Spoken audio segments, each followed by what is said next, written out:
마이크를 좀 써야 되겠네요.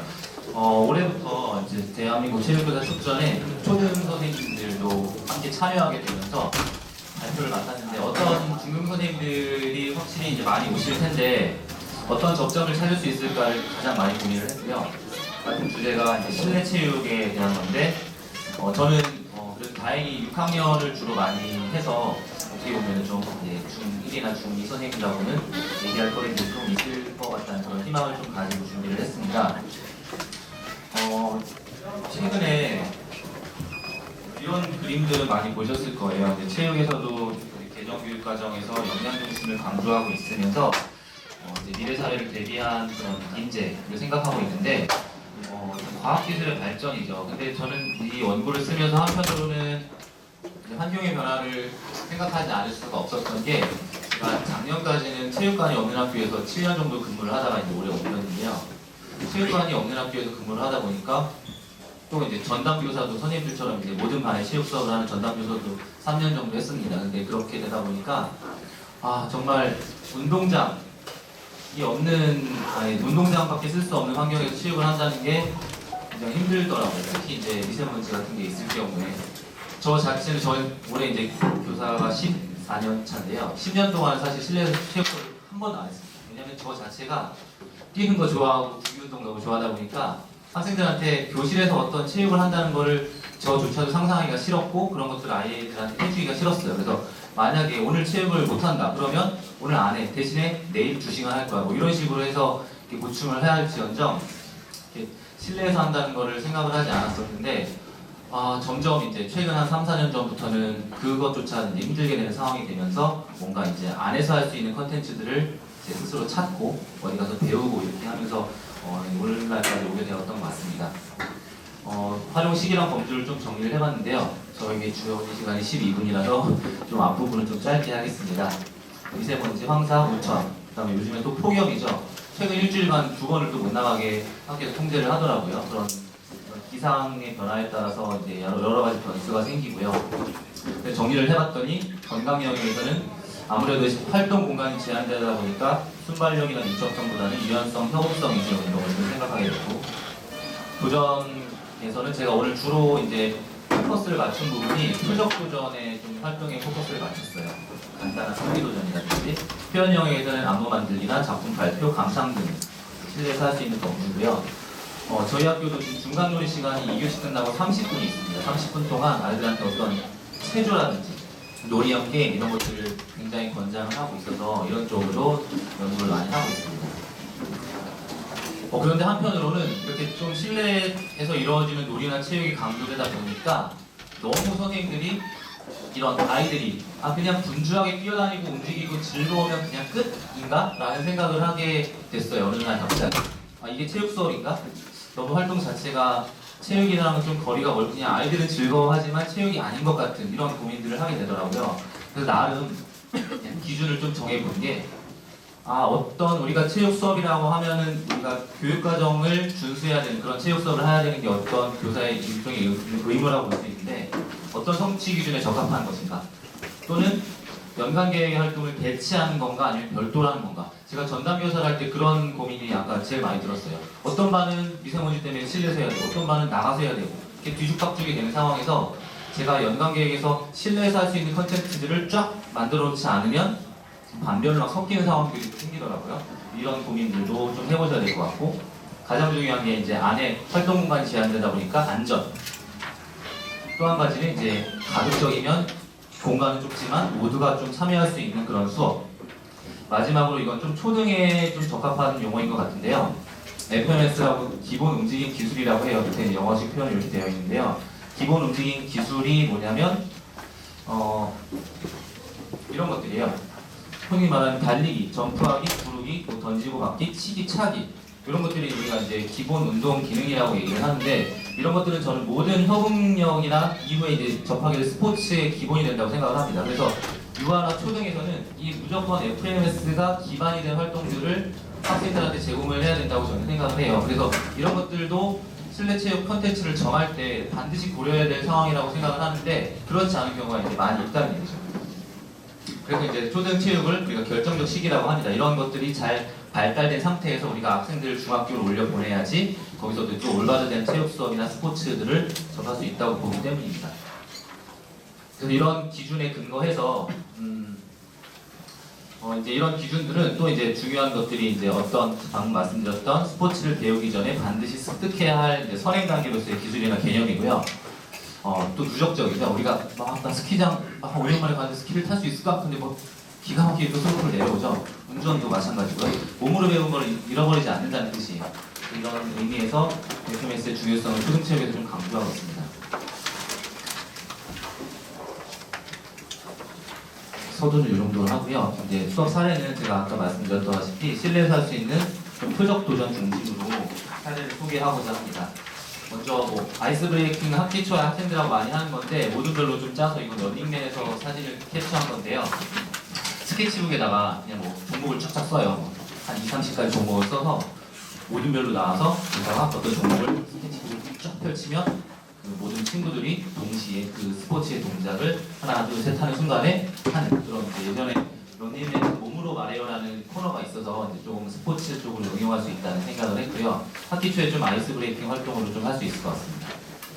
그다음에 학기 초 또 아이스 브레이킹 준비 체조로 요즘에 제 연구에서 어떤 선생님께서 소개해 주신 하포테이프라는 댄스인데요. 너무 이제 초등스러워서 어떨지 모르겠는데 한번 한 20초만 보겠습니다. 유튜브에 핫포테이토 치면 나와요.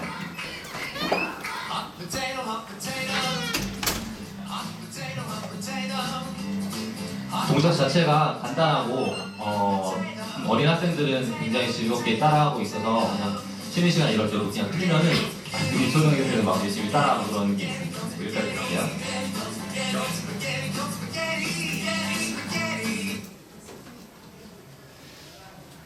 표적 도전으로 들어가서 이거는 이제 벨크로로 만든 이제 타겟이에요. 아이들이 도화지에다가 이렇게 도안을 그려서 점수를 막 써놨습니다. 그런 다음에 그 위에다가 찍찍이 벨크로를 쫙쫙 발라요. 그런 다음에 이게 부드러운 벨크로를 발랐으면 탁구공을 거친 면에 벨크로로 감싸죠.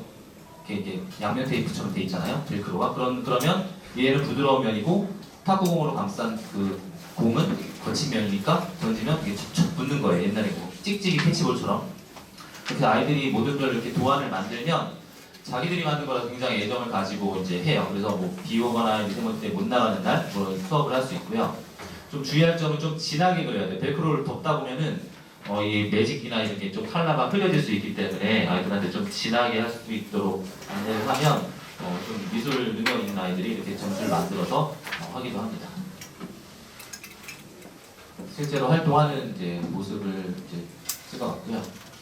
이거는 이제 학생들이 이런 자석을 갖고 노는데 이 자석이 뭐 말씀드려도 될 것 같은데 그냥 검색창에 네오큐브라고 치시면은 이런 구슬 자석을 판매를 합니다. 한 200알 넘게 들어있는데 뭐 10,000원도 안 하는 것 같아요. 근데 아이들이 이걸 가지고 놀고 있는데 이거 한번 수업 시간에 써볼까? 근데 굉장히 제가 다트는 많이 해봤는데 다트 능력을 향상시키는 데도 도움이 되는 게 일단 구슬 자체가 한 5mm 정도 돼요. 이제 더 작은 것도 파는데 너무 작은 건 좀 별로고요. 여기 써놨지만 제가 5mm 이상을 좀 권장을 하고요.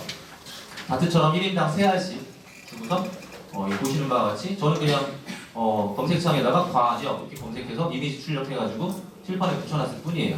그럼 아이들이 이제 활동을 하고요.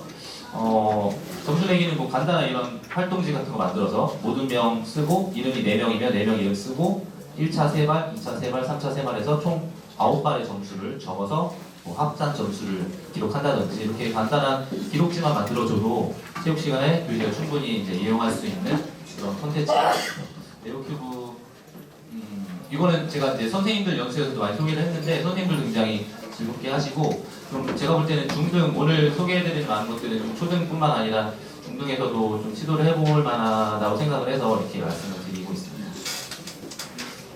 네오큐브였고요. 이거는 원래 제가 사진은 이제 교실에 찍은 게 없어서 원래는 철봉에다가 이것도 아이들이 만든 페트병에다가 1점, 큰 거는 1점, 뭐 중간 건 2점, 3점 이렇게 해서 점수를 써서 붙이고 철봉에 매달아서 콩주머니 또는 뭐 플라잉 디스크 이런 걸로 맞춰서 또 점수 내기를 할 수 있는 건데 이걸 또 교실에서 이렇게 저희 교실에 있는 행거가 있거든요. 아이들이 이제 옷을 걸어놓을 수 있는 실내용 행거에다가 똑같이 이렇게 해서 한 적이 있었는데 이것도 충분히 괜찮습니다. 교실에서는 플라잉 디스크는 조금 제한이 되고요. 콩주머니 정도가 괜찮을 것 같다고 생각을 해봤습니다.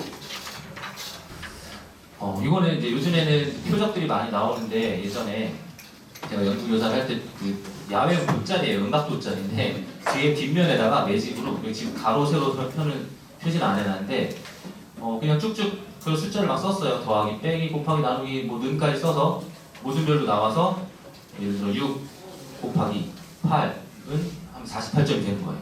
대신에 는을 맞춰야 되기 때문에 마지막에 맞춰야 되는 선수는 좀 잘하는 학생들을 배치를 하더라고요. 그렇게 해서 뭐 계산기 게임을 할 수도 있고 이거는 체육관에서도 제가 해보고 체육관에서는 벽에다가 그냥 쫙 발라놓고 플라잉 디스크나 폼주머니 마찬가지로 아니면 폼볼 이런 걸로 하실 수 있고요.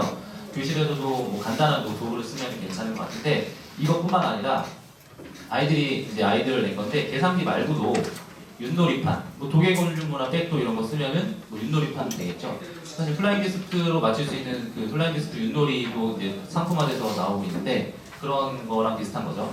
그리고 게이름 도레미파솔라시도를 써놓는다면은 이제 동요 같은 거 소솔라라 소솔미를 치면은 학교적인 땡땡땡이 되는 거예요. 그런 식으로 동요를 먼저 연주하게 한다든지 아니면 흥미적 예전에 아래 한글 자판 쓸 때 기억 리티드 점 뭐 이런 거 해서 어떤 글자를 던져주고 단어를 빨리 맞추면은 이제 이기는 그런 게임을 한다든지 네, 그렇게 해서 이제 여러 가지로 모듈별로 저런 판을 스스로 아이들이 매직으로 만들어가지고 게임을 진행하도록 이제 스테이션식으로 돌릴 수 있죠. 첫 번째는 뭐 윷놀이 하다가 게이름 하다가 뭐 계산기 하다가 이런 식으로 돌릴 수 있는 그런 콘텐츠들도 시도를 해봤습니다. 이거는 이제 컬링이 한창 유행하던 시절에 이제 교구를 봤더니 컬링 교구가 너무 비싼 거예요. 그 기다리는 교구 있죠. 뭐 한 세트 60만 원대를 하는데 이거 최소한 한 세트 가지고는 어림도 없어서 생각하다가 고리로 한번 제가 바닥에다 밀어봤더니 너무 잘 이끌리는 거예요. 그래서 고리로 만든 이제 변형 컬링 게임을 시도를 해봤는데 교실에서도 엄청 한 3개월 정도 6학년 학생들인데요. 3개월 정도를 이 컬링을 빠져가지고 살았던 적이 있었는데 동영상을 잠깐 짧게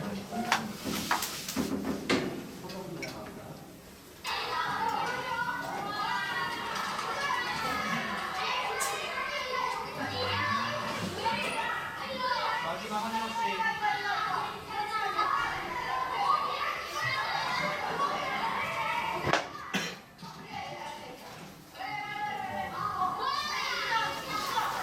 자 이렇게 되면은 선생님들 컬링 많이 보셨겠지만 이제 하우스 저는 그냥 바닥에다가 절연 테이프로 하우스라고 하는 그런 표시만 동그라미도 그리기 힘들어가지고 그냥 네모를 했어요. 네모 사실 하나만 해도 되는데 하나만 했을 경우에 좀 멀리 있는 고리들이 어떤 게 가까운지 판단하기가 어렵더라고요. 그래서 2개 정도 네모 2개 정도를 했고요. 점수 이거 어떻게 되죠? 이제 가운데를 센터를 중심으로 해서 이게 퍼스트니까 1점, 세컨이니까 2점, 세 번째 게 이거죠. 녹색 고리 2점 이렇게 되는 거죠. 컬링 규칙이랑 똑같이.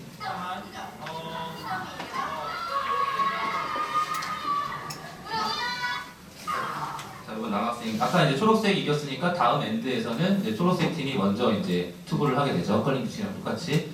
남학생들도 한번 보시죠.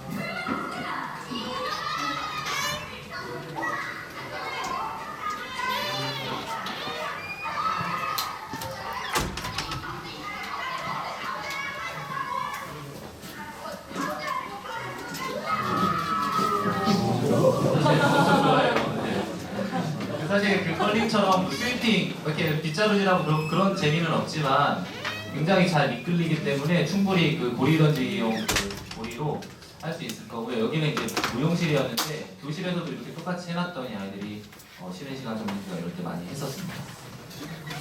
추천을 해드리고요. 플라잉 디스크도 돼요. 그 폼 재질 플라잉 디스크 있죠. 그걸로도 이렇게 뒤집어가지고 바닥에 쭉 밀면은 똑같이 이런 효과가 나타나서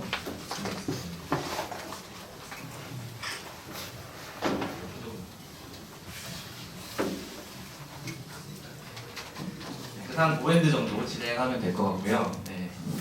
한 엔드당 한 번씩은 투구해야 되기 때문에 예를 들어 4대 4면은 뭐 고리를 4개 줘서 총 8개 정도 고리가 한 엔드에 사용이 될 것 같습니다.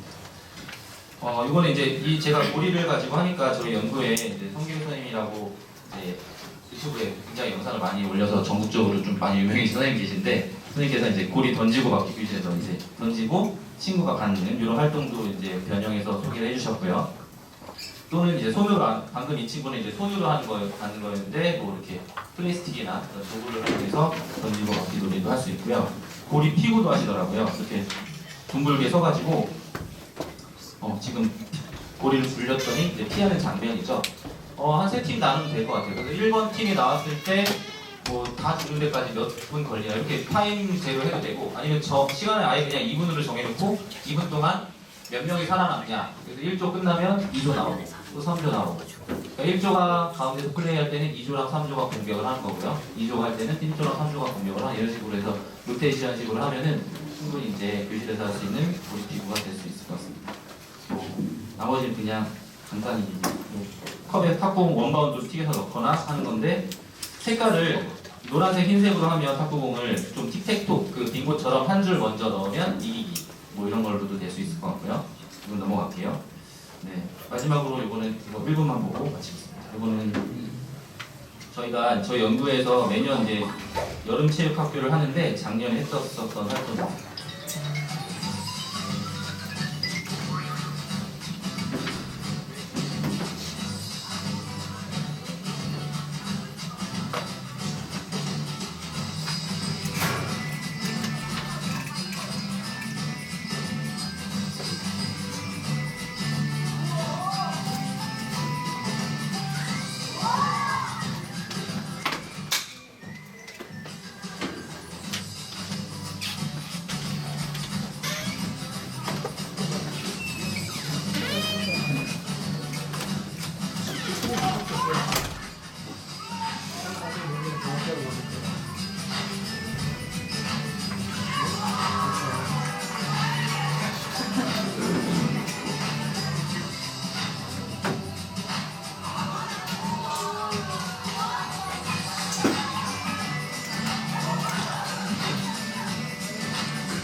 서울대교에서 활동하고 있는 티처럼 커뮤니티라는 그 공동체 연구회고요. 올해로서 이제 6년 차인데 한 70여 분의 선생님께서 활동하고 있고, 네, 저나 이제 아까 소개드렸던 성규 선생님의 핵심 교사로 활동을 하고 있습니다. 카페보다는 요즘에는 이제 유튜브나 페이스북 채널에서 좀 많이 컨텐츠를 올리고 있는 상황입니다. 12분이 굉장히 귀찮네요. 저희 오늘 취지가 나눔 및 공유인데 12분짜리 발표를 3번 하고요. 총 70분 중에 그래서 발표로 한 40분이 진행되고 나머지 30분은 선생님들께서 같이 이제 이걸 보시고 뭐 추가적인 의견이나 또 다른 실천 사례 이런 것들을 소개해 주시면 되는 시간이 뒷부분에 또 있으니까 질문이나 또 다른 의견들 그때 또 나누면 좋을 것 같습니다. 네, 마치겠습니다. 네, 감사합니다.